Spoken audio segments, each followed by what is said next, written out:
Madalas mo bang ginagamit ang iyong Google account sa pagbabrowse ng mga website o kaya pag-open ng mga phone application at pagda-download? Kung ganito rin po yung madalas po ninyong ginagawa mga boss, ay meron po ako sa inyong ituturo na paraan para kahit paano po ay madagdagan po yung protection dyan sa inyong mga Google account. At kung gusto niyo po ng mga ganitong video po tutorial, ay huwag niyo po sanang kalimutan na i-follow ang aking Facebook page para po lagi po kayong updated sa aking mga bagong video. Ngayon mga boss, para mayroon kayong additional protection dyan sa inyong mga Google account, ang kailangan nyo lang pong gawin dyan ay pumunta lang po sa settings mismo ng inyong mga Google account.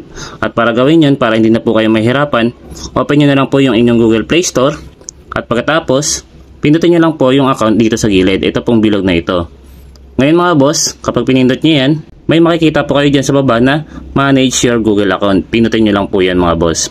At mapupunta po kayo mismo sa settings ng inyong mga Google account. Sunod naman mga boss ay hanapin nyo lang po dito yung security. I-swipe left nyo lang po ito at dito nyo na po makikita yung security.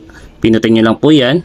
Sunod mga boss, kapag nandito na kayo sa security, kailangan nyo pong gawin ay mag-scroll up lang po. At kailangan nyo po lang hanapin yung Enhance Safe Browsing. Ito po. Ngayon kapag nakita nyo na ito mga boss ay pindutin nyo lang po. At pagkatapos dito po sa Enhance Safe Browsing, kailangan nyo lang po itong i-activate. At dito makikita nyo po yung mga benefits na pwede nyo pong makuha kapag inactivate nyo po yung Enhance Safe Browsing. Kumbaga mga boss ay magkakaroon po kayo ng additional protection dyan sa inyong mga Google account. Mas maganda rin po na mayroong additional protection yung inyong mga Google account para po maiwasan po na ma-hack yung inyong mga Google account. Lalo na kung dyan po nakalink yung inyong mga bank account o kaya mga personal account po ninyo mismo. So kailangan nyo lang po yung i-activate.